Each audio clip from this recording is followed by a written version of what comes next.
Olá, eu sou o Marcos Ramon e nesse vídeo eu vou falar sobre a democracia moderna. Em alguns outros vídeos sobre política eu abordei as perspectivas filosóficas de autores que são símbolos da democracia na modernidade, como Rousseau e Locke, por exemplo. Então o objetivo aqui não é retomar de maneira direta as ideias desses filósofos, mas sim apresentar fatores e características que em conjunto construíram as bases do que a gente entende por democracia na atualidade. Objetivamente, a gente pode dizer que a democracia moderna surge apenas depois da Revolução Americana, que ocorreu em 1776, e da Revolução Francesa de 1789. Só que tem sinais de condições para a democracia já no início da Revolução Científica, com o surgimento de uma nova mentalidade sobre o mundo, sobre a natureza e sobre o ser humano.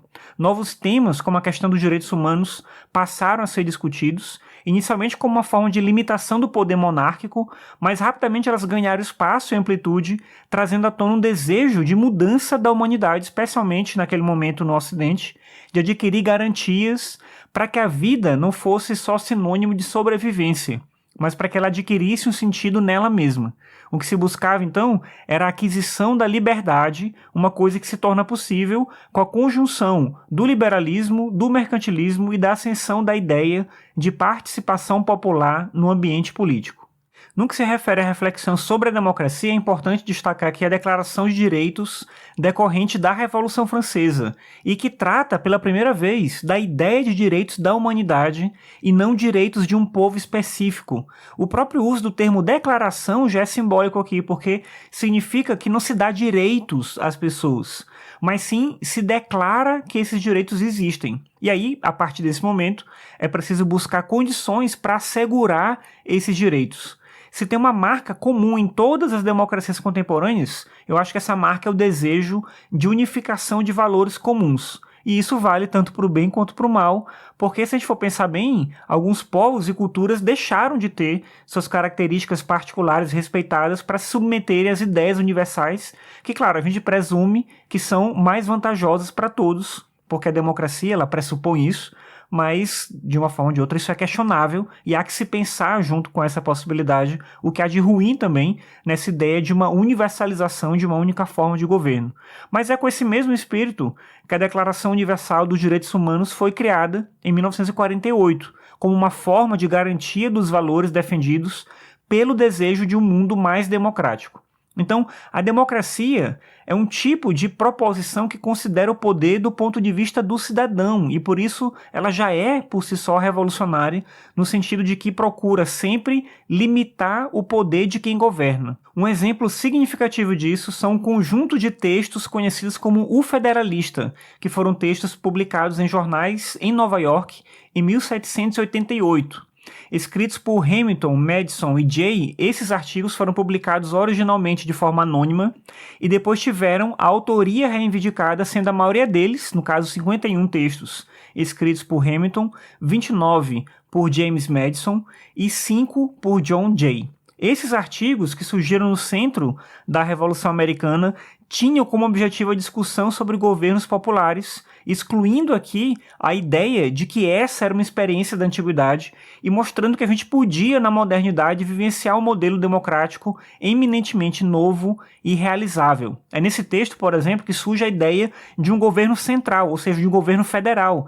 E aí, lembra aqui que o nome do texto, da publicação, era O Federalista, daí Governo Federal. E o governo federal, na visão deles, era aquele que se relaciona com os estados e com os indivíduos, uma coisa que era absolutamente inovadora para aquela época. A ideia de um Estado grande assustava os defensores da democracia naquele momento, porque é importante lembrar a experiência democrática da antiguidade se dava em pequenos espaços com a democracia direta. Só que esses autores imaginavam que era preciso pensar uma coisa diferente, mais próxima do mundo moderno, e foi isso que eles fizeram.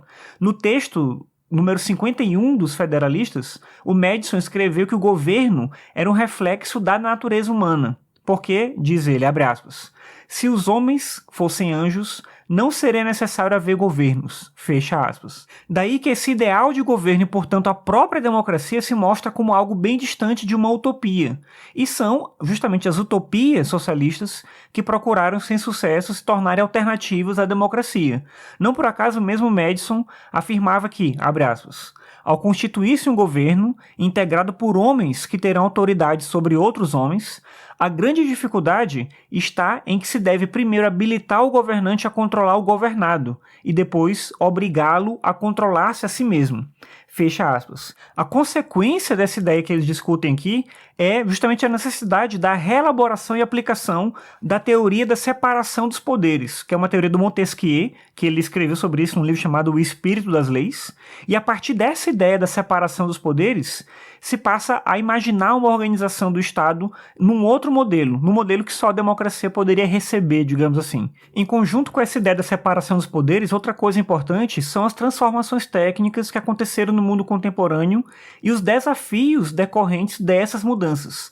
A partir do desenvolvimento da ciência e da tecnologia, ocorreu inevitavelmente o aumento da população, o aumento da expectativa de vida, também a qualidade dessa vida, a instauração de uma ideia de divisão social do trabalho, a ideia de educação para todos, o desenvolvimento dos direitos humanos, como eu já comentei antes, e aí diante de tudo isso, a democracia se tornou inevitável, pelo menos é isso que muitos autores pensaram, como por exemplo o francês Tocqueville. Diferente do Marx, que acreditava que o destino da humanidade era superar o capitalismo e encaminhar o comunismo, o Tocqueville tinha uma previsão diferente. Ele acreditava que o triunfo da democracia seria inevitável e foi exatamente isso que aconteceu. E por que a democracia seria inevitável? Ele acreditava na democracia porque ele vê a democracia como parte determinante do combate aos valores aristocráticos, bem como parte da busca pela liberdade, uma coisa que se mostrou vital no século XX diante do avanço do fascismo e do nazismo, e por isso a democracia talvez tenha sido mais afeita aos novos tempos do que outras alternativas como o socialismo utópico ou mesmo o comunismo. Para a gente não ser ingênuo também em relação a essa questão da democracia, é preciso dizer que ela, especialmente ligada ao liberalismo, tem seus riscos.